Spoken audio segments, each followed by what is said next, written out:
कर्नाटक के चुनाव के लिए प्रचार बंद हो गया है। अब एक दिन का विश्राम और उसके बाद 10 मई को मतदान और 13 मई को गणना। तो बहुत सारे जो प्रत्याशी हैं अलग अलग दलों के, उनकी किस्मत का फैसला 10 तारीख को हो जाएगा और किस्मत के फैसले का ऐलान 13 तारीख को होगा, 13 मई को। लेकिन इस बीच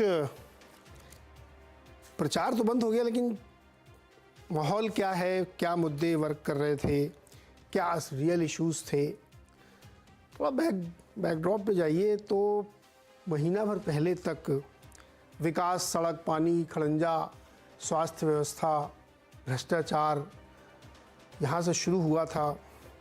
फिर धीरे धीरे आगे बढ़ी गाड़ी तो जहरीला सांप, विषकन्या, बजरंग दल, बजरंग बली, एसडीपीआई, पीएफआई, बजरंग दल पे बैन, फिर वोक्कालिंगा, लिंगायत, आरक्षण,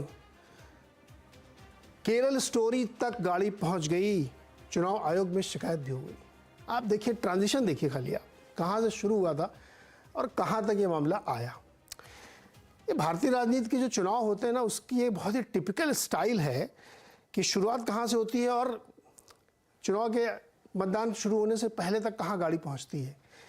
तो जब भी ऐसे सवाल हम लोग पूछते हैं रियल इश्यूज क्या है, तो शुरुआत वहीं से होती है। विकास, कितने स्कूल बनाए, कितनी सड़क बनाई, कितने कामकाज किए, इस पे होती है। लेकिन अंत में प्रैक्टिकलिटी में जब वापस आता है चुनाव, तो वो ये होता है जो कर्नाटक में हुआ। मतलब हर तरह की चर्चाएं, बातचीत हुई हैं। तो इसी के इर्द गिर्द क्या ये चुनाव लड़ा जा रहा है। पिछले 4, 5, 6 दिनों में कुछ ज़्यादा चीज़ें बदल गई हैं, या लोगों ने पहले ही मन बना लिया था, उसी के आधार पर मतदान लोग करेंगे। पता नहीं मुझे, ये तो सब 13 तारीख को जब रिजल्ट आएगा तब पता चलेगा। इसी पे आज हम बातचीत करेंगे कि मुद्दे क्या थे, इश्यूज़ क्या थे जिस पे ये चुनाव टिका हुआ है। बातचीत करने के लिए हमारे साथ भारतीय जनता पार्टी के राष्ट्रीय प्रवक्ता गुरु प्रकाश पासवान जी हैं, कांग्रेस की प्रवक्ता रिटायर्ड विंग कमांडर अनुमा आचार्य जी, वरिष्ठ पत्रकार विजय ग्रोवर जी, राजनीतिक विश्लेषक, सेफोलॉजिस्ट, चुनाव विश्लेषक अमिताभ तिवारी जी, और राजनीतिक विश्लेषक नागराजन सुंदरम जी। आप सबका सर बहुत बहुत स्वागत है। बस एक ही अनुरोध है कि चूंकि चुनाव आयोग की मर्यादा हम लोगों को सीमित करती, कोई भविष्यवाणी या पोल का जिक्र ना करें, मुद्दों पे हम लोग बातचीत करेंगे, तो जिससे कि बिना किसी झंझट के अच्छी डिबेट एक हो सकती है। आज मैं अमिताभ तिवारी से शुरू करना चाहता हूँ, क्योंकि ये सेफोलॉजिस्ट हैं, आंकड़ों की बहुत बात करते हैं, लेकिन आज हमने आंकड़ों पे बंदिश लगा दी कि आंकड़ों की बात ही नहीं करनी है। तो देखते क्या जवाब देते हैं। तिवारी जी, सड़क, पानी, विकास, खड़ंजा से लेकर के विषकन्या, जहरीला सांप और केरल स्टोरी तक गाड़ी आ गई। क्या है यहाँ का खेल? वोटर के दिमाग में क्या चल रहा है? देखिए, शुरुआत तो लोकल इश्यूज के ऊपर हुई थी, जैसा आप कह रहे हैं, और किसी भी राज्य के चुनाव में जो लोकल मुद्दे हैं उनका बहुत बड़ा रोल रहता है। लोकल कैंडिडेट के साथ लोकल मुद्दों का बहुत बड़ा रोल रहता है। लेकिन जैसे जैसे पिछले 9 साल में अगर हम देखें, जैसे बीजेपी की कैंपेनिंग रही है, वो ज्यादातर प्रेसिडेंशियल स्टाइल रही है। यानी उनकी डिपेंडेंस जो है वो प्राइम मिनिस्टर नरेंद्र मोदी के ऊपर रहती है कि वो अंत में आकर के रैलीज करेंगे, रोड शोज करेंगे, और क्योंकि वो काफी पॉपुलर है पूरे भारत में, वो जो है वोटर का जो मन है उसको बीजेपी की तरफ आकर्षित करेंगे और जीत दिलाएंगे। और ये होता आया है पिछले 8-9 साल से। राज्य दर राज्य में ज्यादातर सक्सेस मिलता रहा है बीजेपी को। अब जब प्रेसिडेंशियल स्टाइल चुनाव होता है, भले ही वो प्रधानमंत्री हो या अमित शाह जी हो या फिर गांधी परिवार के लोग हों या मल्लिकार्जुन खड़गे हों, ये लोग जब रैलीज करते हैं तो ये लोग तो नेशनल इश्यूज के ऊपर ही बात करेंगे सर। ये लोग स्टेट इश्यूज या बहुत ज्यादा लोकल इश्यूज के ऊपर तो बात नहीं कर सकते, क्योंकि वो तो वहां की स्टेट लीडरशिप और लोकल एमएलए और जो कैंडिडेट्स हैं उनकी बात है। तो कांग्रेस ने, अगर आपको ध्यान हो, पिछले 9 साल में 3 जगह बीजेपी को हराया है, जो बड़े राज्य हैं, राजस्थान, छत्तीसगढ़ और मध्य प्रदेश। वहां पर से कांग्रेस पार्टी ने कुछ सीखें जरूर ली हैं। कोई सीएम चेहरा नहीं होगा, यहां पे भी नहीं है। लोकल मुद्दों की बात होगी, प्रेसिडेंशियल स्टाइल चुनाव नहीं करेंगे, मोदी जी के ऊपर अटैक नहीं करेंगे, और क्लियर मैसेजिंग, जैसे यहां भी 5 गारंटीज उन्होंने करी हैं अलग अलग सेगमेंट ऑफ वोटर के लिए। लेकिन एंड में आते आते कहीं ना कहीं ये जो स्ट्रैटेजी थी इससे फिसल गई कांग्रेस पार्टी। सांप का जिक्र हो गया, फिर बजरंग बली का जिक्र हो गया, बजरंग दल को बैन करने की बात आ गई। पता नहीं किसी ने मैनिफेस्टो पढ़ा नहीं पढ़ा, कैसे वो बात उसमें डल गई, अभी तक उसकी जिम्मेदारी किसी ने नहीं ली। तो कांग्रेस की एक आदत रही है कि जो जीता जिताया भी जहां चुनाव होता है वहां अंत में जाकर वो मिस्टेक्स करती है। और कहीं ना कहीं उसने ये प्लेटर पे ये जो इशू है, अभी तक तो मतलब पिछले अगर 8-10 दिन भी नहीं, 5-7 दिन को छोड़ दें तो कांग्रेस एजेंडा ड्राइव कर रही थी, करप्शन के ऊपर बात कर रही थी, जिसके ऊपर बीजेपी बैकफुट पे थी। लेकिन ये प्राइम मिनिस्टर को जो पर्सनल अटैक हुआ और जो ये बजरंग दल को बैन करने की बात आ गई, इससे कहीं ना कहीं बीजेपी को इसका फायदा होता दिखता है in terms of agenda setting. अब वो एजेंडा सेट कर रही है पिछले 5-7 दिनों में, और कांग्रेस को सफाई पे सफाई देने पड़ गई। कहीं कोई सफाई दे रहा है कि नहीं, स्टेट तो बैन ही नहीं कर सकता है बजरंग दल को, या हमने ऐसी बात करी ही नहीं है, या फिर हम हर जिले में हनुमान जी की मंदिर बनाएंगे। तो कहीं ना कहीं, और एक ये मूवी की तरह, जैसे आपने कहा, चुनाव भारत में एक उत्सव की तरह होता है और ये एक मूवी की तरह है। अब मूवी में उतार चढ़ाव, दांव पेच होते हैं, और जो लिख रहा होता है स्क्रिप्ट उसको भी नहीं पता होता कि किस तरफ एक्चुअली टर्न ले लेगी मूवी और किधर चलेगी। तो उसी तरह से यहाँ भी होता हुआ हमें दिख रहा है। तो आप ये कह रहे हैं कि ये जो आखिरी के 4-5 दिनों वाले हैं, ये है वोट में कन्वर्ट होने वाले मुद्दे, इसी पे होगा ना मतदान? देखिए क्या होता है, किसी भी चुनाव में 12 से 15% लोग, अगर आप CSDS का हिस्टोरिकल सर्वे देखेंगे अक्रॉस इंडिया, चुनाव के दिन या उससे 1 या 2 दिन पहले डिसाइड करते हैं वो किसको वोट करेंगे। तो यहां पे तो क्योंकि 3 पार्टियां हैं, विनर और लूजर के बीच में 3 से 5% वोट शेयर का फर्क रहता है सिर्फ, और 12 से 15% लोग तो अभी डिसाइड करेंगे आज कल परसों में सर्वे के अकॉर्डिंग कि किसको वोट करें। और ये लोग जो हैं, जो मैं कहता हूं जिसको स्विंग वोटर हैं, न्यूट्रल वोटर हैं, ये कोई आइडियोलॉजिकली अलाइंड नहीं होते किसी पार्टी के साथ, ये लोग नॉर्मली हवा की तरफ जाते हैं, कौन जीत रहा है, they normally back the winner, या किसका माहौल है, कौन सी पार्टी जीत रही है, किसकी सरकार आ रही है, हमारे घर परिवार में लोग किसको वोट दे रहे हैं, कौन सा नेता इस सीट पे आगे चल रहा है, इसके हिसाब से इन वोटर्स का जो चॉइस है उस पर इंपैक्ट पड़ता है। इसलिए ये लास्ट के 4-5 दिन बहुत इंपॉर्टेंट होते हैं किसी भी चुनाव में, किसी भी कैंपेन में, और ये किसी भी पार्टी के फेवर या उसके अगेंस्ट रिजल्ट्स को ऑल्टर कर सकते हैं। जी, अब जब अपने पॉलिटिकल मित्रों के साथ चलते हैं, फिर उसके बाद आएंगे हम ग्रोवर जी और सुंदरम जी की तरफ। गुरुप्रकाश पासवान जी और हनुमा जी, गुरुप्रकाश जी, ये मुद्दे भटक गए क्या? मतलब जिस तरह के डिस्कोर्स पिछले कुछ दिनों में डिस्कस हुए, चुनाव कहाँ से शुरू हुआ था और कहाँ पे आ गया है, क्या भटका हुआ चुनाव है क्या ये? कि असली मुद्दे यही है, हम लोग भटके हुए, एक्चुअली गलत डिबेट चलती रहती चैनलों पे, विकास और फलाना ढिमकाना। असली मुद्दे तो ये है। देखिए, एक बड़ी कड़वी बात है, प्रैक्टिकलिटी है, जो दर्शक सुन रहे हैं उनको भी सुन के बड़ा अजीब से तो नहीं लगना चाहिए, क्योंकि वो उन्हीं का मुद्दा है कि ये जो जाति, धर्म, रीजनलिज्म, मेरे मोहल्ले का है, मेरी जात का, ये बहुत स्ट्रॉन्ग फीलिंग वाले इश्यूज हैं। और जब भी इनकी बात होती है तो हम लोगों को बताया, इस पे कहाँ बात कर रहे हो आप, विकास पे बात करो ना। विकास पे कौन सा चुनाव आज तक कौन लड़ा है? गुरुप्रकाश जी। नहीं नीरज जी, बहुत अच्छा अभी विश्लेषण पूर्व के वक्ता ने किया, और हमें लगता है कि निश्चित रूप से इतिहास में जब कर्नाटक विधानसभा 2023 का चुनाव स्मरण किया जाएगा तो उसको स्मरण करते हुए 2-3 शब्द, 2-3 मुद्दे ही रह जाएंगे, और ये दुर्भाग्यपूर्ण है। किसी भी चुनाव का विमर्श, पॉलिटिकल डिस्कोर्स क्या होना चाहिए? इंफ्रास्ट्रक्चर हो, इश्यूज हो, कनेक्टिविटी हो, एयरपोर्ट हो, रेलवे स्टेशन हो, वंदे भारत ट्रेन हो, और कमोबेश यही चल रहा था।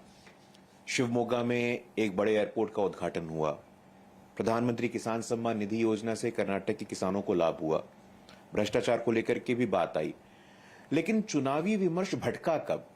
अगर हम एक आकलन करेंगे, थोड़ा गहराई में जाएंगे, तो आप देखेंगे कि 3 प्रमुख ऐसे भटकाव के मोड़ रहे हैं। पहला, जब कांग्रेस के सम्मानित राष्ट्रीय अध्यक्ष ने देश के सम्मानित प्रधानमंत्री के लिए क्या कहा, अमर्यादित टिप्पणी की। दूसरा, बजरंग बली, बजरंग दल को लेकर के कांग्रेस के घोषणा पत्र में क्या आया। और तीसरा, कांग्रेस की वरिष्ठ नेत्री श्रीमती सोनिया गांधी जी ने कर्नाटक के संप्रभुता की बात कर दी। मतलब ये बहुत ही अचंभित करने वाले मुद्दे, और हर एक मुद्दों पे 1 घंटे का विमर्श हो सकता है, लेकिन हमेशा चुनावों को प्रमुख मुद्दों से डाइवर्ट करना, कर्नाटक की जनता से संबंधित बातें, कर्नाटक से संबंधित बातें। विपक्ष ने कांग्रेस को इस बात पे आत्मनिरीक्षण करना चाहिए, आत्ममंथन करना चाहिए कि आपने क्या किया है। मैं आंकड़ा देख रहा था नीरज जी, 2009 से लेकर के 2014 तक केंद्र में कांग्रेस की सरकार थी। उन्होंने कर्नाटक को कितना पैसा दिया था? मात्र 11,000 करोड़। भारतीय जनता पार्टी की सरकार आई है तो 30,000 करोड़ से ज्यादा की रकम कर्नाटक को दी गई है। वंदे भारत ट्रेन की बात हो, एयरपोर्ट की बात हो, स्वच्छ भारत अभियान के माध्यम से 50 लाख टॉयलेट की बात हो, 3 लाख आवास की बात हो, हम इन मुद्दों में बातचीत करने में इंटरेस्टेड रहे। वो चाहे प्रधानमंत्री जी हो, गृह मंत्री जी हो, पार्टी के राष्ट्रीय अध्यक्ष हो, कर्नाटक के हमारे स्थानीय नेता रहे हो, हम लगातार कर्नाटक के, लेकिन गुरुप्रकाश जी, लोगों से बैंगलोर में, गुरुप्रकाश जी, ये हमने कहा ना कि शुरुआती दौर तो यहीं से शुरू हुआ था, लेकिन बाद में फिर देखिए बजरंग दल, पीएफआई, बजरंग बली, विश्वकन्या, इधर सब मामला पहुंच गया था ना। आप लोग की पार्टी कम नहीं थी, मामला वहीं टर्न होके पहुंच गया। नहीं, तो नीरज जी देखिए, मैं अपनी जो मैं बात कह रहा था उसको 10 सेकंड में पूरा कर लूं। हाँ। कर्नाटक के लोगों को, बेंगलुरु के लोगों को रुचि इसमें थी कि एयरपोर्ट तक मेट्रो की कनेक्टिविटी है कि नहीं है। कर्नाटक में लोगों को रुचि इसमें थी कि कर्नाटक पूरे देश में पहला ऐसा राज्य बना जहां अनुसूचित जाति के आरक्षण को बढ़ाया गया, अनुसूचित जनजाति के आरक्षण को बढ़ाया गया। और निश्चित रूप से, जैसा कि मैंने कहा, इस चुनाव का आकलन होगा और चुनाव के आकलन में यह देखा जाएगा। हमने तो सिर्फ जवाब दिया है। आप देश के सम्मानित प्रधानमंत्री के लिए अमर्यादित टिप्पणी करेंगे। देखिए नीरज जी, कुछ बातें हमें समझ लेनी चाहिए। आज भी हमारे देश में बहुत बड़ा ऐसा वर्ग है जिनको लगता है कि शासन करने का अधिकार उनके पास है। वो इस बात को पचा नहीं पाते, वो इस बात को बर्दाश्त नहीं कर पाते हैं कि प्रधानमंत्री सामान्य परिवार से आते हैं, प्रधानमंत्री पिछड़े वर्ग से आते हैं। आपको याद होगा नीरज जी, हम लोगों ने बहस भी किया था इस विषय पे। देश के इतिहास में पहली बार संविधान के सर्वोच्च स्थान पे आदिवासी की बेटी जाती है। कांग्रेस के नेताओं ने क्या क्या नहीं बोला है, उस पर मत जाइए। लेकिन कर्नाटक के चुनाव को कुल मिलाकर के कोई भी निष्पक्ष आकलन यदि करेगा तो वो यही पाएगा कि एक तरफ भारतीय जनता पार्टी थी जो सकारात्मक मुद्दों पे बात कर रही थी, इश्यूज पे बात कर रही थी, एक तरफ कांग्रेस पार्टी थी जो कभी बजरंग बली, कभी बजरंग दल, कभी कर्नाटक की संप्रभुता, तो कभी प्रधानमंत्री के लिए विषैले सांप सरीखे टिप्पणी की है। हम लोग चुनाव आयोग में गए हैं, 10 सेकंड चाहता हूं, हम लोग चुनाव आयोग में गए हैं और चुनाव आयोग में जो रिप्रेजेंटेशन ऑफ पीपल एक्ट का सेक्शन 29 है, वो कहता है कि कोई भी राजनीतिक पार्टी अगर भारत में बनती है तो उसके मेमोरेंडम में ये बातें होनी चाहिए कि we will uphold the unity, integrity and sovereignty of India. Ji Guruprakash ji, जवाब लेते हैं इसका। सॉवरेनिटी ऑफ महाराष्ट्र आप बोल दे, सॉवरेनिटी ऑफ इंडिया होता है, सॉवरेनिटी ऑफ कर्नाटक नहीं होता है। तो बार बार चुनावों को मुद्दों से भ्रमित किसी ने किया है तो कांग्रेस पार्टी के नेताओं ने किया और ये कर्नाटक की जनता ने देखा है। जी अनुमा जी, धन्यवाद। अनुमा जी, ये जो 2-3 इशू भी गिना रहे थे गुरुप्रकाश पासवान जी, बजरंग दल को बैन करेंगे, पीएफआई को बैन करेंगे, आपने इक्वेट कर दिया, जबकि राज्य सरकार पता नहीं कर सकती कि नहीं कर सकती, ये भी एक झंझट खड़ा है। फिर ये सॉवरेंटी वाला इशू क्या है, सब आप लोगों ने भी डिरेल करने में कम है नहीं थे, छोड़ो इधर से उधर कर दिया चुनाव को, है ना। नीरज जी, बहुत अच्छा लग रहा है, पहली बार सौम्यता से झूठ बोलते सुन रही हूँ। अभी तक क्या होता था कि जो भारतीय जनता पार्टी के प्रवक्ता सुने मैंने, वो झूठ जैसा ही बोलते थे। पहली बार सौम्य झूठ सुन रही हूँ, तो इस बारे में टिप्पणी जरूर करूंगी कि झूठ बोला जा रहा है। और सबसे पहली चीज तो यह है कि जो कर्नाटक के चुनाव की पिच थी, वो पिच ही बीजेपी के फेवर में नहीं थी। इसलिए क्या हुआ कि बैटिंग, बॉलिंग, फील्डिंग तीनों में ये लोग पीछे चले गए और दिक्कत ये थी कि समझ ही नहीं आ रहा था कि क्या है, इसलिए बार बार पिच बदलने की कोशिश की गई। पहले रोना धोना हुआ, गालियों की गिनती करी गई, उसके बाद बोला कि ये जो कर्नाटक में बजरंगबली की बात आ गई, बजरंग दल जैसे आतंकवादियों से जुड़े हुए कुछ मामलों में, जिनके राम सिंह का उदाहरण है मध्य प्रदेश का, जो अभी भी जेल में है, तो वो बजरंग दल का और टेरर फंडिंग से था। तो ऐसे दल का संबंध कैसे कोई धार्मिक तरीके से और बजरंग बली हनुमान जी से जोड़ सकता है?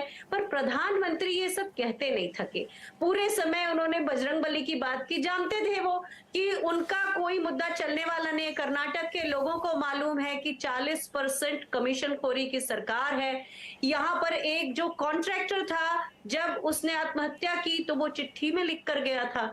उसके बाद यहाँ बीजेपी के नेता को सबने कैमरे पर देखा है, ऑन कैमरे, कि उन्होंने रिश्वत ली थी। तो उसके बाद वो तब तक गायब रहे, तब तक वो नहीं लौटे। पहले तो जमानत मिली, बाद में फिर उन्हें गिरफ्तार किया गया। तो लोग देखते हैं, लोगों ने भारत जोड़ो यात्रा भी देखी है। एक और झूठ की जो मैं बात करूंगी, जो इन्होंने बोला, मैं कहती हूँ ये जो संप्रभुता वाली आप बात कर रहे हैं, उसका वीडियो चला दीजिए। सोनिया गांधी जी ने अगर कुछ ऐसा कहा है तो वीडियो चला दीजिए। अगर इतने ही सच्चे हैं तो वो वीडियो दिखाइए। तो मेरा ये कहना है कि खड़गे जी चूंकि दलित परिवार से हैं, तो ये भारतीय जनता पार्टी जो असल में सवर्णों की पार्टी है, उसे बड़ी तकलीफ होती है। खड़गे जी की हत्या करने की बातें करते हैं, हमने वो भी सुना है।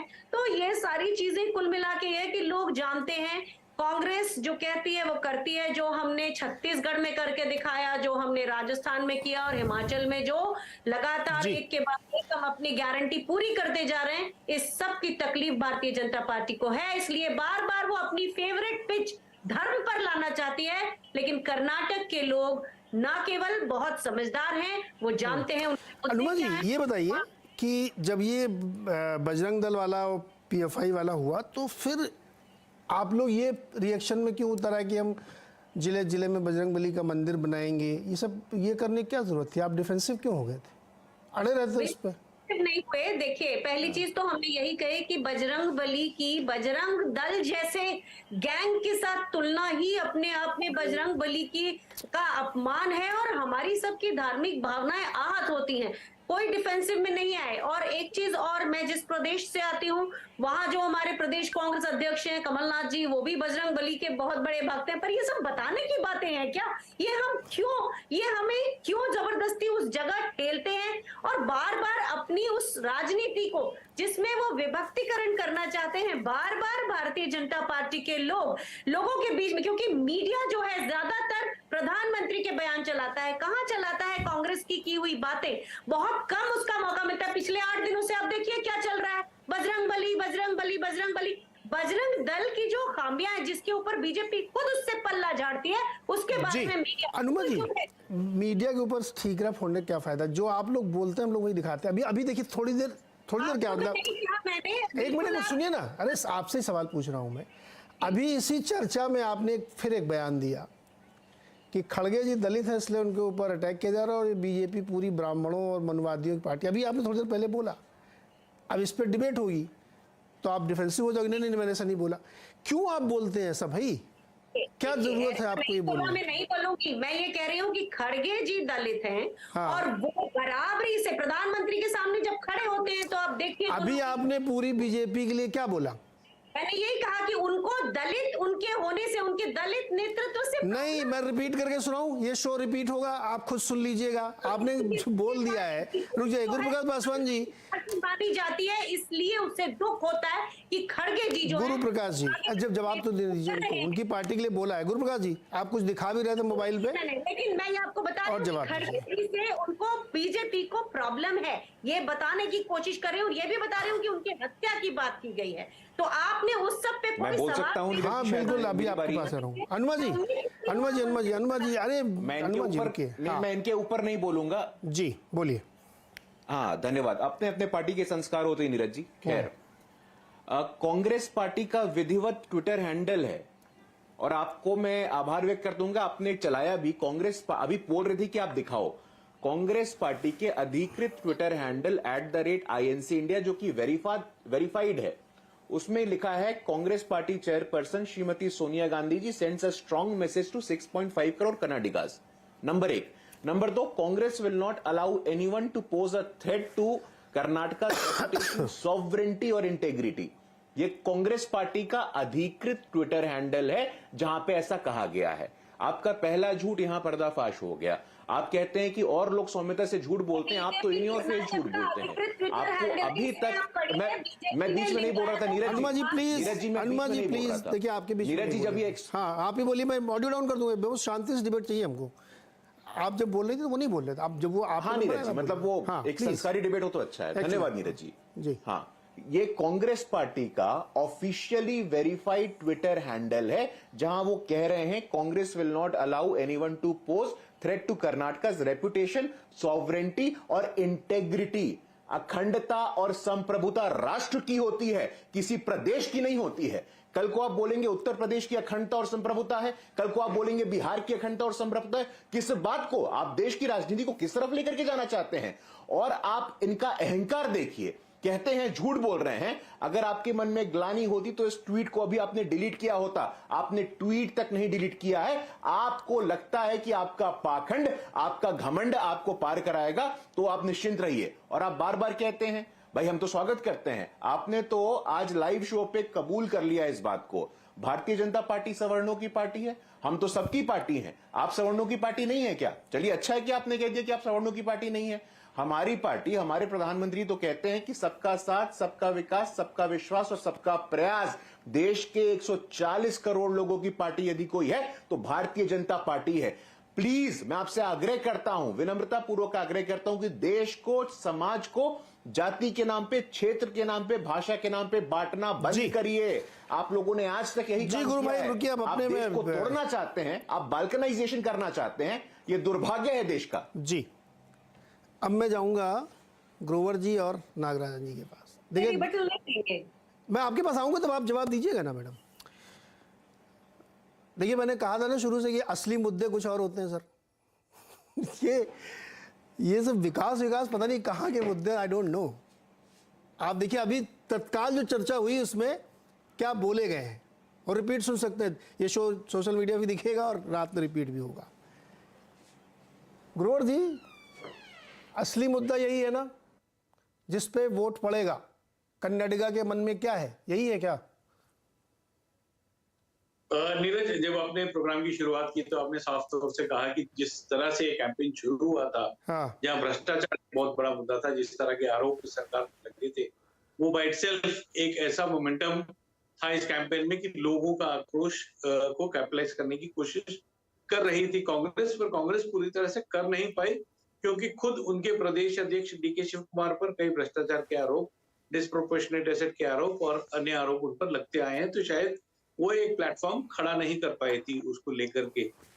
एक पुरानी कहावत है, if you can't convince them confuse them. ये चुनाव प्रचार पिछले 10 दिन में जिस तरह से इसने रुख बदला है, ऐसा लग रहा है कि हर राजनीतिक दल जो है वह कहीं ना कहीं मतदाताओं के जो मुद्दे हैं उनसे दूर होता हुआ सिर्फ अपनी ही एक पॉलिटिकल बैटल में सीमित रह गया है।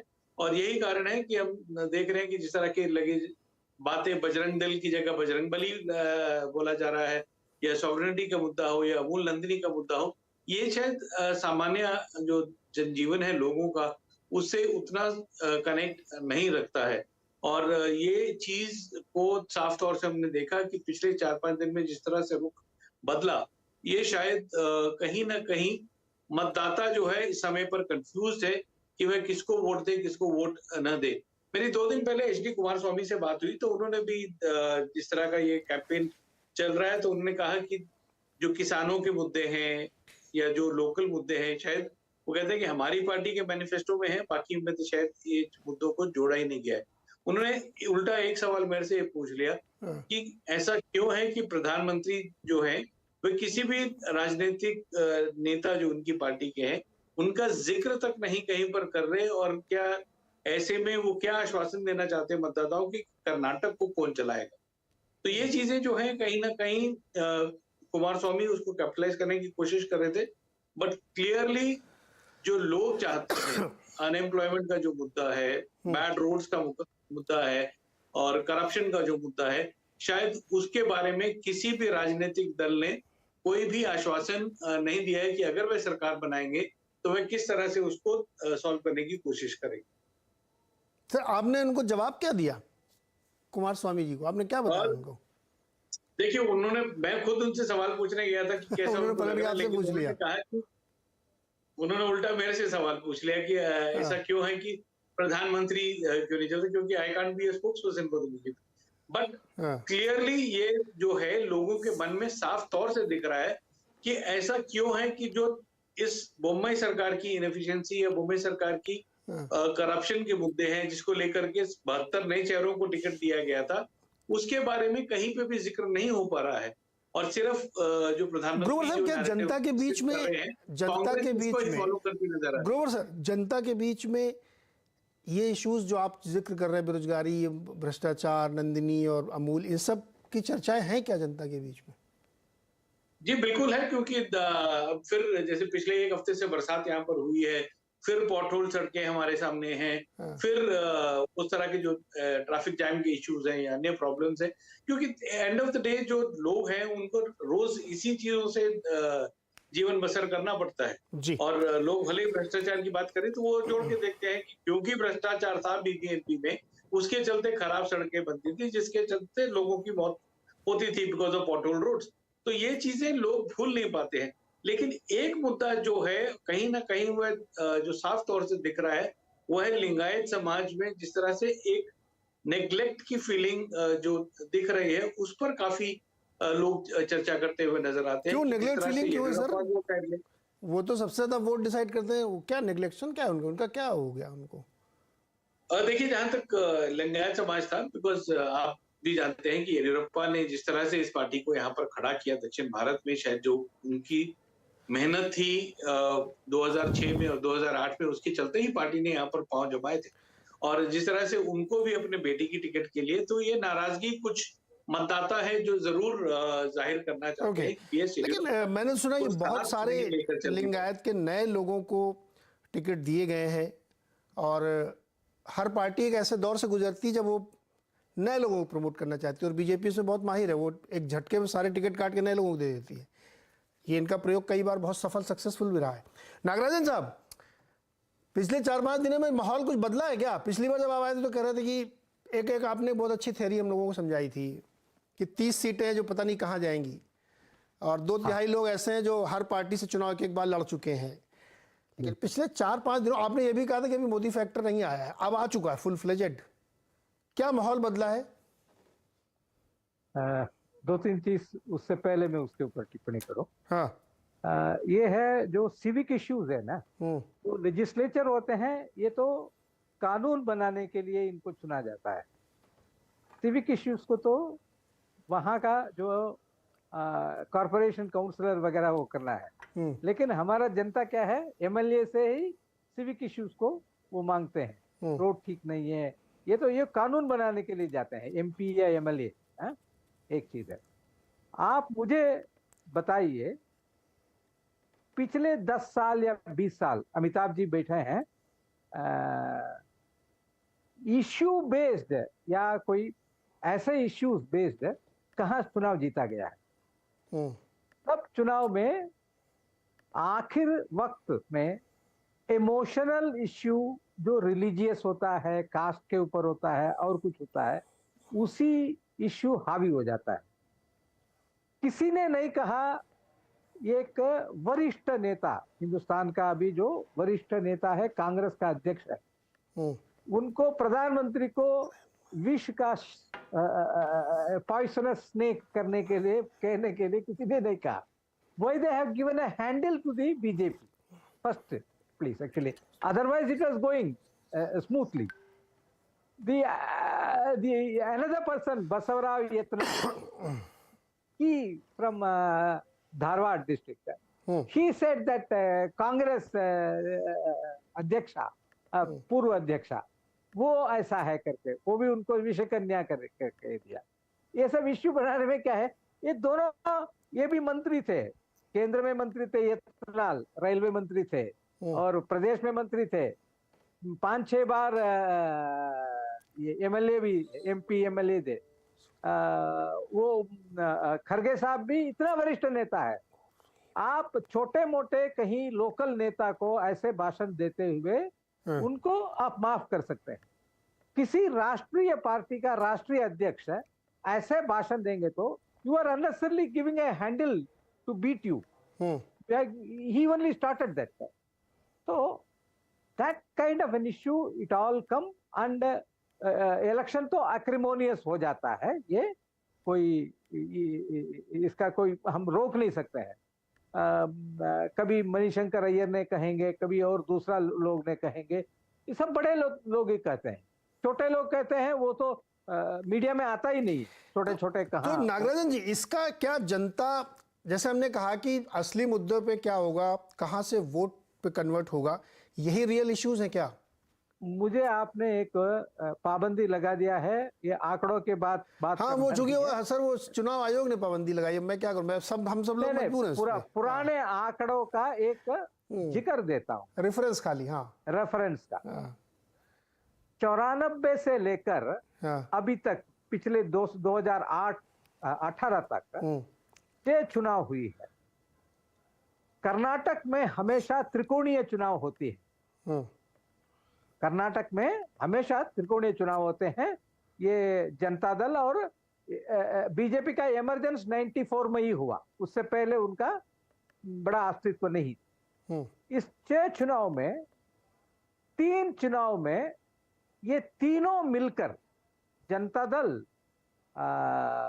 भारतीय जनता पार्टी और कांग्रेस, तीनों मिलकर 71 से 82-83 तक वोट पाए थे। तब ये हंग असेंबली हुआ। पुराना इतिहास बता रहा हूं मैं आपको जी।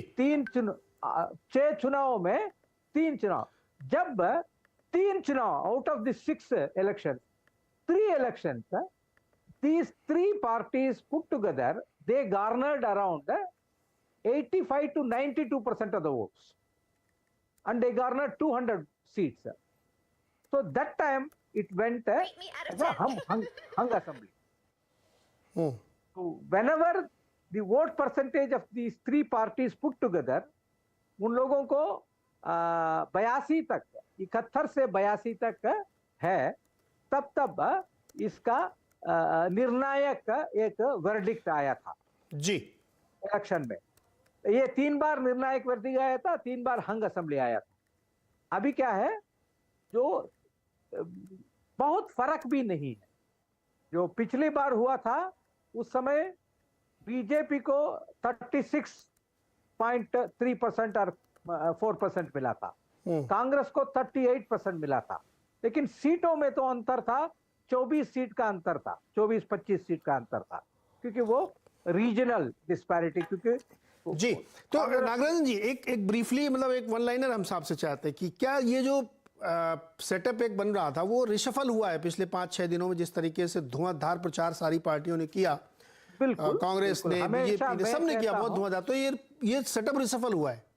मैं हमेशा कहता हूं, मोदी जी, आप वेदर यू लाइक हिम और नॉट, ही इज अ जादूगर। ओके। पिछले 7-8 साल 9 साल से वो जब वो चुनाव मैदान में उतरते हैं, आखिरी वक्त वो पलट देते हैं। आप कह सकते हैं उसका अपवाद है हिमाचल प्रदेश में। कहाँ पलटे? हाँ, उसका अपवाद तो होता है, एक्सेप्शन प्रूव्स द रूल। लेकिन उत्तराखंड में पलट गया था। हाँ, झारखंड में भी हार गए वो। लेकिन हमेशा क्या है, उनका एक होता है, वो unnecessary why you give handle to him, ये उसमें डालने के लिए नहीं था। ये आप जो काम सत्ता में आके कर सकते हैं, आप पोलराइजेशन को मन में रखे। उनका क्या है, कांग्रेस को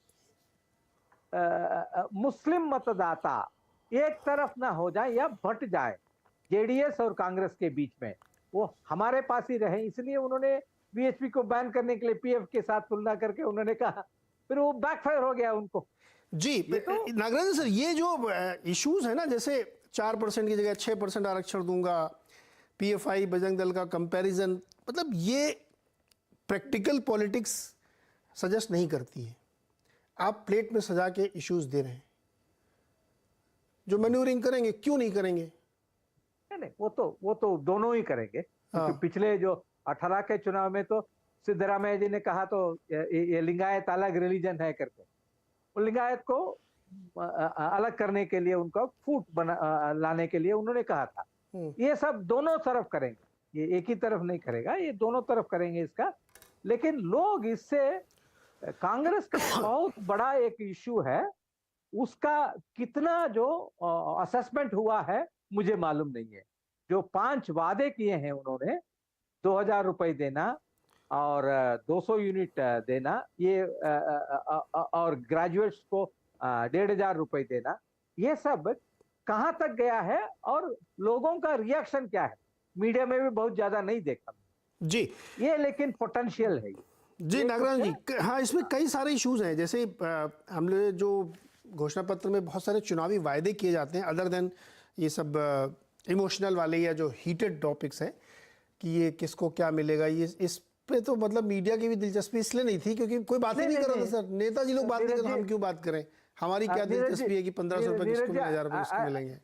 Neeraj ji, I beg to differ. हाँ, ये क्या है, एक बुलेट पॉइंट पर के 5 पॉइंट प्रोग्राम करके राहुल गांधी और जो कांग्रेस नेता जगह जगह जहां गए हैं, हाँ। वो बोले थे उसको मैंने एक भाषण सुना था जो बेलगावी डिस्ट्रिक्ट में या भागलपुर में। Sir Nagarajan sir, me too beg to differ. कैसे? देखिए, आपने बिल्कुल सही बात कही कि कई बार क्या होता है ना, कोई मुद्दा नैरेटिव्स के तौर पे बड़ा हो जाता है और चिपक जाता है। जैसे दिल्ली में जो फ्री बिजली है उसको बहुत बढ़िया से सेल किया केजरीवाल जी ने। ऐसा नहीं कि उसके बाद बाकी राज्यों में फ्री बिजली के वायदे नहीं किए गए, किसान कर्ज माफी के वायदे नहीं किए गए, वो चिपक नहीं पाया, वो नैरेटिव बन नहीं पाया। इसलिए मुझे नहीं लगता कर्नाटक में ये मुद्दा बना था कि फ्री मुद्दा, तो ये सब इधर ये दूसरे वाले हैं ये बने हैं। इसमें भी आपसे डिफर करता हूं। अरे वाह सर, बताइए। गुजरात में 12% वोट है, वो गारंटी कार्ड की वजह से ही उनको मिला था। इसको एम्पिरिकल जो स्टडी के बाद इसको बताना है। एम्पिरिकल स्टडी किसी ने करना है, किसी यूनिवर्सिटी स्टूडेंट करना है या किसी पत्रकार करना है।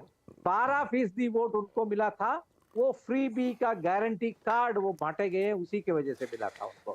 जी नागराजन जी, मैं सर एक ब्रेक लेना चाहता हूँ। बहुत दिलचस्प मोड़ पे आप डिबेट ले आए हैं। ये जो मतलब मैं किसी एक इंडिविजुअल पार्टी के लिए नहीं कह रहा हूँ, इसको अदरवाइज कोई न ले।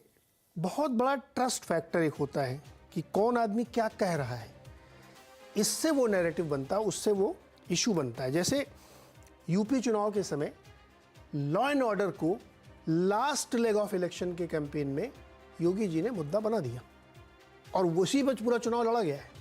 देखिए, खड़ंजा, मकान, दुकान, नल, टॉयलेट, ये सब बात है, जान है तो जान है, पहले लॉ एंड ऑर्डर। तो उसको कैसे आप सेल कर रहे हैं और जो सेल कर रहा है वो कितना ट्रस्टवर्दी है, मुद्दा इससे बनता है ना। जैसे बेनिफिशियरी का मुद्दा बहुत आराम से बनता है कि भाई हमने इतने लोगों को घर दिया, टॉयलेट दिया, ये सब दिया। तो खैर हम लोग भटक रहे हैं, वापस कर्नाटक पे आएंगे, छोटा सा एक ब्रेक लेना है, लौट के आते हैं, कर्नाटक की चर्चा को आगे बढ़ाते हैं।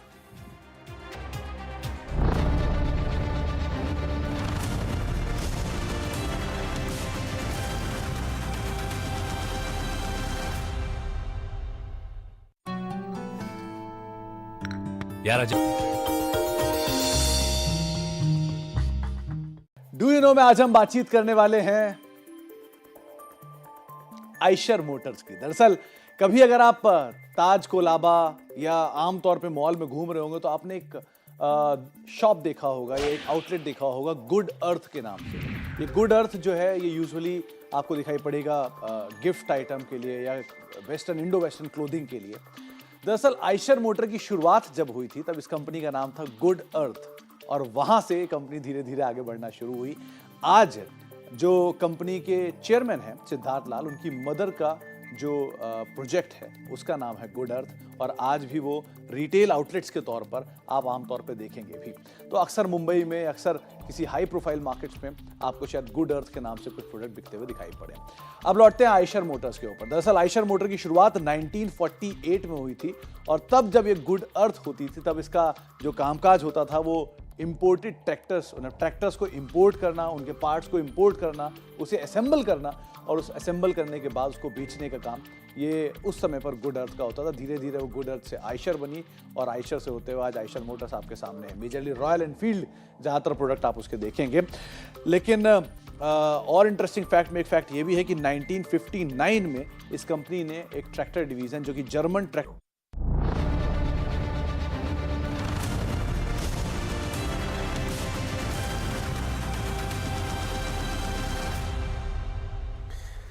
स्वागत एक बार फिर से आपका। कर्नाटक चुनाव में किसका दांव चलेगा, ये हम चर्चा कर रहे हैं, क्योंकि अब प्रचार बंद हो गया है और चुनाव होने वाले हैं। वो 10 तारीख को मतदान, 13 तारीख को गणना, और हम विचार विमर्श कर रहे हैं। अमिताभ तिवारी जी, इतनी चर्चा आपने सुनी, बहुत सारी हम लोगों ने बातचीत की। कुछ लोग कहते हैं कि लास्ट मोमेंट पे बोली गई बातें जनता के मन में असर नहीं करती, क्योंकि वो पहले से मन बना चुके होते हैं।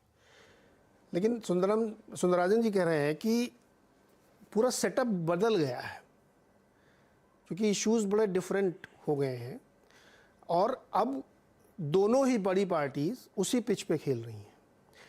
तो इस पे मुझे आपकी कमेंट्री चाहिए। साथ ही वो जो जेडीएस है एक, उसकी क्या भूमिका है? कुछ है भी उसमें कि वो बेचारा एकदम इस बार मार्जिनलाइज हो ही जाएगा? 1-on-1 हो रहा है क्या?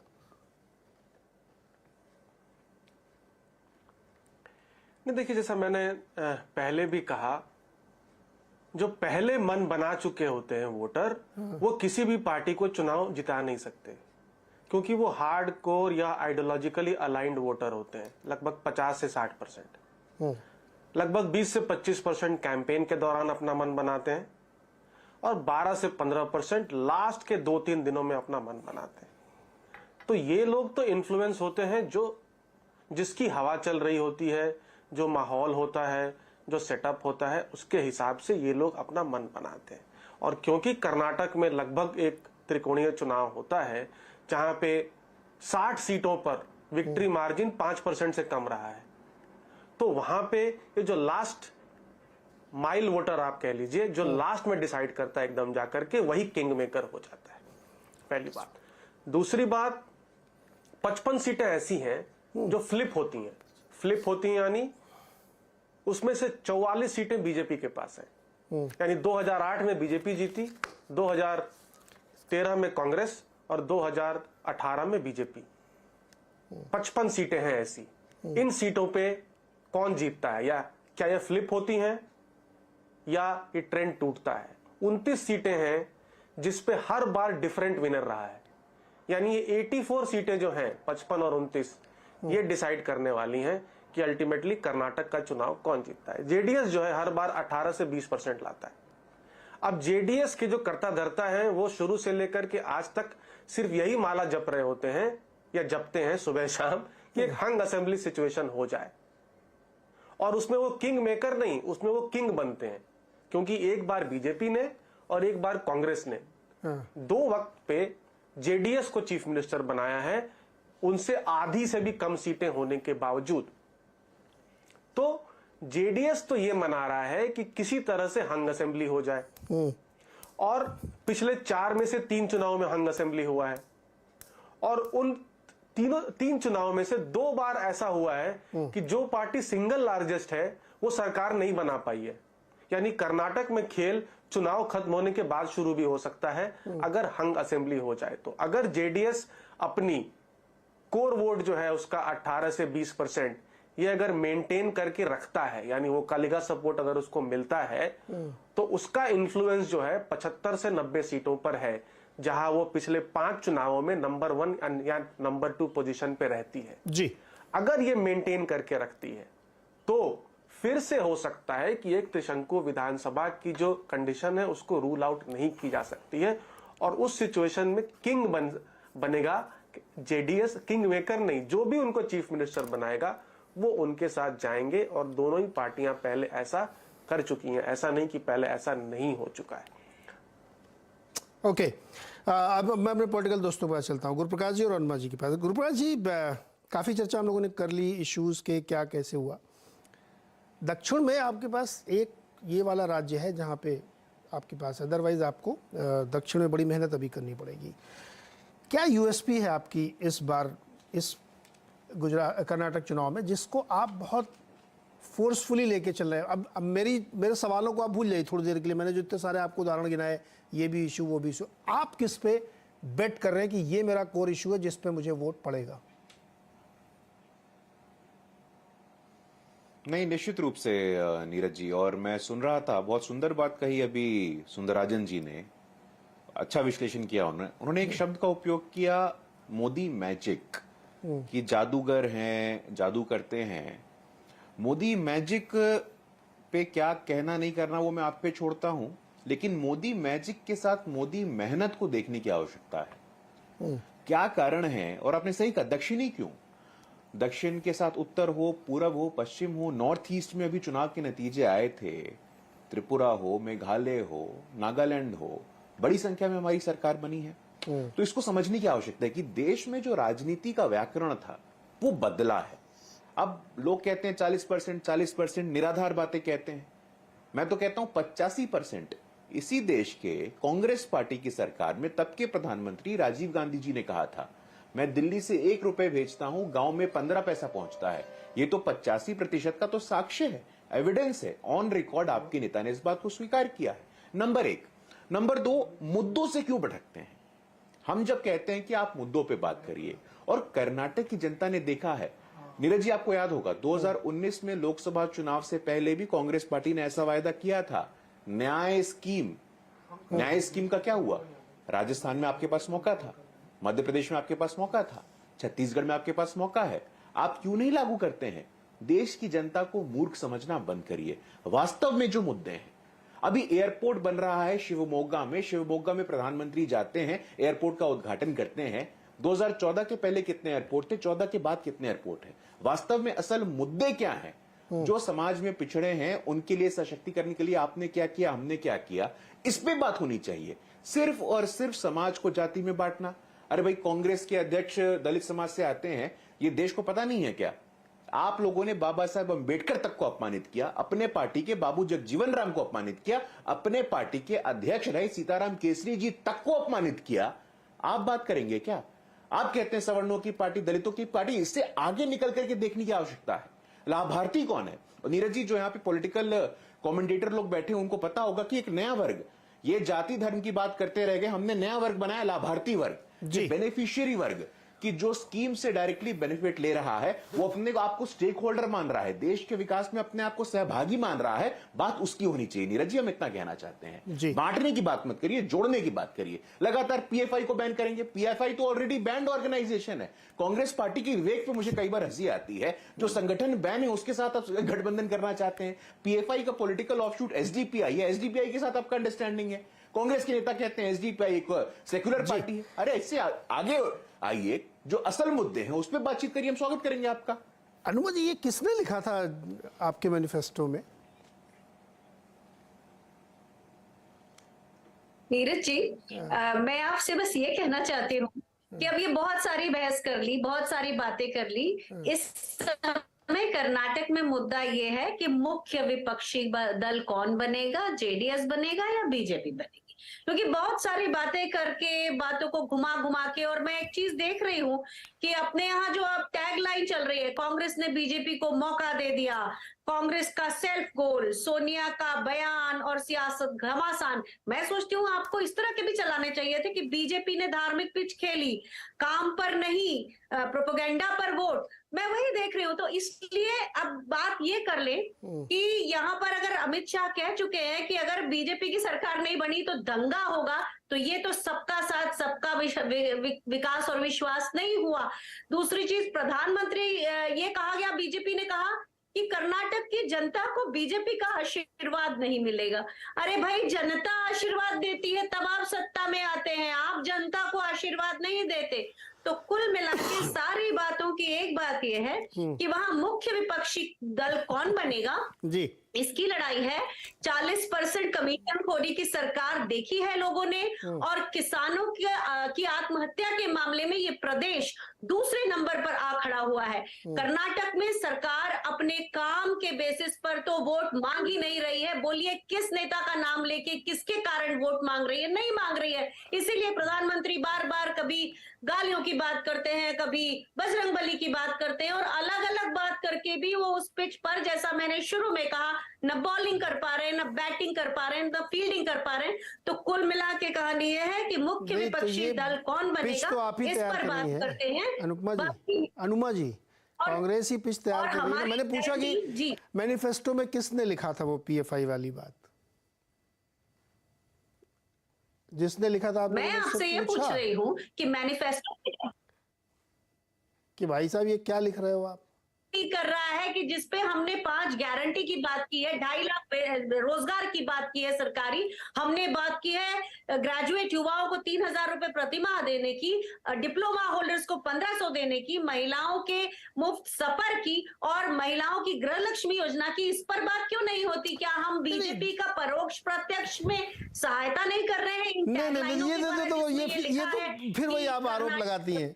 मैं ये कह रहा हूँ कि देखिए हमने डिबेट कहाँ से शुरू की थी, किन किन मुद्दों से होते हुए, सुनिए ना, तो मैं पूछ रहा हूँ ना कि किसने लिखा वो, क्या लिखा है, किसने लिखा कि PFI बैन किया जाए? आपने उससे पूछा भाई ये क्यों लिखा तुमने, टेक्निकली गलत है। और सुनिए ना, जब वो विश वाली बात कही गई, मेरा कहने का मतलब ये है कि जब आप एक बात कहें तो उस पर फिर स्टैंड ले लीजिए। मैं अगर कोई बात अनुमा जी को बोलूं तो मैं फिर उसमें स्टैंड लूं, फिर मैं सफाई देता घूमूं, नहीं मैंने उनको मोदी जी को नहीं बोला था, मैंने किसी और को बोला था, अरे मैं तो बजरंगबली के मंदिर बनाऊंगा हर शहर में। ये क्या है? ये क्यों आप सफाई देते फिर रहे? फिर आप स्टिक रहिए कि नहीं कोई बजरंगबली का मंदिर नहीं बनेगा और इस पर बजरंग दल पे बैन लगेगा। नीरज जी, इसी कर्नाटक से प्रधानमंत्री ने 50 करोड़ की गर्लफ्रेंड जैसी बातें तो की उस पे है। चर्चा हुई कुल थी ना। मिला के समझ लें आप कि अगर किसी ने लिखा भी, कांग्रेस सांप्रदायिक नहीं है, और सांप्रदायिक जो लोग सांप्रदायिकता फैलाते हैं, आप बार बार मुझे उस पे लाके कुछ ऐसा कहलवाने की कोशिश कर रहे हैं जो मैं नहीं कहूंगी। अरे आप कह चुकी शुरुआती स्टेटमेंट में, अब क्या बोलेंगे आप? जी मैं ये कह रही हूँ कि आपके सवाल जो हैं उनमें भी बार बार उसी चीज को, निहित चीज को बल मिलता है, जिसमें, और हम बात करते हैं कि हम सांप्रदायिक अरे दलों को, ये जो तो मतलब अपना इस तरह के बजरंग दल, ये हमारे ऊपर बहुत ही बड़ा अत्याचार है पत्रकारों के ऊपर कि नेता रैली में जाके कुछ भी बोले और हम टीवी में डिबेट उस पर करने लगे तो आप लोग मेरी अच्छी बातों में डिबेट नहीं कर रहे, इस पे कर रहे हैं। ये तो मेरे ऊपर जुल्म है। ग्रोवर जी देखिए जुल्म हो रहा है मेरे ऊपर, आप बचाइए, आप पत्रकार हैं। यहाँ पे फिर मैं ऐसा बोलूं कि मैं महिला प्रवक्ता बैठी हूँ, आप मुझ पर जुल्म कर रहे हैं। मैं आप पे क्या जुल्म कर रहा हूँ बताइए? मैंने तो आपको सबसे ज्यादा समय दिया। अच्छा सुनिए, ग्रोवर जी को सुनिए, बहुत वरिष्ठ पत्रकार हैं, बेंगलुरु के ही हैं। जी ग्रोवर जी बताइए। सबसे अरे अनुमा जी सुनिए, समय कम है, उनको भी बोलने दीजिए प्लीज। हाँ सवाल दोहराएंगे एक बार प्लीज। मैं कह रहा हूँ कि देखिए जो सारा ठीक रहा हमारे ऊपर फोड़ा जा रहा है कि मीडिया भी जो है उन्हीं बातों पे बात करना चाहता है जहां पे एक ध्रुवीकरण का टोन आता है। मैंने कहा भाई नेताजी जो बोलते हैं हम तो उसी पे बात करेंगे, मत बोलिए आप अगर आपको ऐसा डर लगता है तो। जी ये तो बहुत पुराना रहा है कि जब भी पॉलिटिशियंस फंस जाते हैं तो जर्नलिस्ट को ही मुद्दा बनाते हैं। जैसे मैं पहले रेफर कर रहा था कि कुमार स्वामी ने उल्टा मेरे से सवाल पूछा। तो ये चीजें जो है वो कहीं ना कहीं एक डिफेंसिव जो होता है वो ये होता है कि पत्रकार के ऊपर ही आप वापस सारे मुद्दे डाल दीजिए कि तुमने इसको गलत इंटरप्रेट किया, तुमने उसको मिसरिप्रेजेंट किया, और उसके बाद में क्लैरिफिकेशन देते रहे पब्लिकेशंस। तो this is not the end. The fact is कि जब भी पब्लिक की बात आती है, जब भी इन मुद्दों की बात आती है, तो कहीं ना कहीं राजनीतिक दल जो है पलट जाते हैं। अनुमा जी जो अभी बोल रही हैं, उनके ही एक केपीसीसी के साथी ने मेरे को बोला कि it was intentionally added to highlight कि Bajrang Dal is an organisation like this. क्योंकि हकीकत यही है, और ये आपके शो में पहले भी मैं एक बार बोल चुका हूं कि बजरंग दल जैसे संगठन के साथ बीजेपी के नेता मंच तक नहीं साझा करते थे, और आज उसी बजरंग दल को डिफेंड करने के लिए पूरी पार्टी आ रही है। तो this is what the KPCC has been speaking about. तो क्लियरली कहीं ना कहीं भले ही बजरंग दल और बजरंगबली को जोड़ने के मुद्दे को लेकर के लोगों को छोड़ देना चाहिए कि वे किसको सही मानते हैं, क्या बजरंग दल या बजरंगबली दोनों अलग इश्यूज हैं। उनको शायद क्लब करके लोगों के जो सेंटिमेंट्स है शायद उनके साथ खिलवाड़ किया जा रहा है। जी सुंदराजन जी, सुंदरम जी, नगराजन जी बताए फाइनल कमेंट आपका सर। चुनाव का माहौल फाइनल है अभी, क्योंकि समय एकदम कम है, 1-2 मिनट है आपके पास। ठीक है ठीक है। पिछली बार मैं ओपिनियन पोल्स के बारे में कहता हूँ, क्योंकि opinion polls play a larger role in creating a माहौल। So last time actually 13 opinion polls were there in Karnataka. Out of that, 4 gave a clear verdict. 9 gave a hung. But out of that 9, only 1 was giving BJP more than 100 seats. 8 of them they gave only 80 seats, 78 seats, something like that. But the actual results turned out to be different. Second thing, BJP जैसे हम कह रहे हैं, जो कांग्रेस है वो जीत की मुंह से वो हार को खींच लेती है करके, बीजेपी भी ऐसे ही किया है। पिछली बार बीजेपी 104 आया था, 7 सीट में 8000 वोट, कुल 8000 वोट, कहीं 213 वोट, कहीं 555 वोट, उसी से हार गए।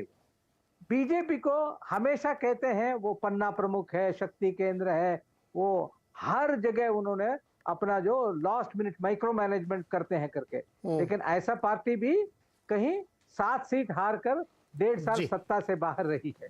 इसलिए माइक्रो मैनेज जो करेगा उनका ज्यादा सीट मिलने का संभावना है। नहीं मेरा बिल्कुल, देखिए बहुत बड़ी बात कही अभी आपने, बहुत छोटी सी चीज़ है जो किसी भी दल के लिए हार जीत का कारण बन सकती है। अभी ताज़ा जो चुनाव हुए हैं पिछले 4-6 महीनों में, उसमें ही आप देखिए, उसका विश्लेषण करिए एकदम तटस्थ होकर के, किसी पार्टी की वजह नहीं, तो आपको समझ में आएगा कि किसने कहाँ बड़ी बारीक सी गलती की और वो हार गए। तो इस चुनाव में भी लगभग वैसी ही सिचुएशन बनी, क्योंकि ये कोई अलग चुनाव थोड़ी है। और इसमें एक बड़ी दिलचस्प बात है कि 9,17,000 फर्स्ट टाइम वोटर है जो पहली बार मतदान करेंगे। बहुत दिलचस्प होगा कि वो लोग क्या सोचते हैं। यंग ब्रिगेड है, स्टार्टअप कैपिटल है, बहुत ही समृद्ध राज्य है। हालांकि इस पर एक डिबेट बहुत चलती रहती है कि वहाँ बेरोजगारी इशू, मुझे समझ नहीं आता कि वो बेरोजगारी आंकड़ों में क्यों नहीं दिखती। जब वहाँ नंबर देखता हूँ अनएम्प्लॉयमेंट रेट तो 2.3% के आसपास आता है, लेकिन फिर भी बेरोजगारी की एक बात होती है। फिर उसमें अलग अलग लोग तर्क देते हैं कि इधर गाँव के इलाके में बेरोजगारी होगी। बहरहाल हम लोग इंतजार करेंगे 10 मई का, और 10 मई की शाम को जब मतदान खत्म हो जाएगा उसके बाद एग्जिट पोल पे चर्चा करेंगे, तब थोड़ा और दिलचस्प रहेगा। वो एग्जिट होंगे, एग्जैक्ट पोल नहीं होंगे, तो उस दिन भी देखिएगा सारे लोग ऐसे ही बड़े बड़े मज़ेदार डिस्कशन होगा। और 13 मई को परिणाम पे चर्चा होगी, तब ये सारे जो दावे आज किए जा रहे हैं यहाँ पे, उनका परीक्षण होगा। बहुत बहुत शुक्रिया हमारे साथ जुड़ने के लिए आप सारे मेहमानों का।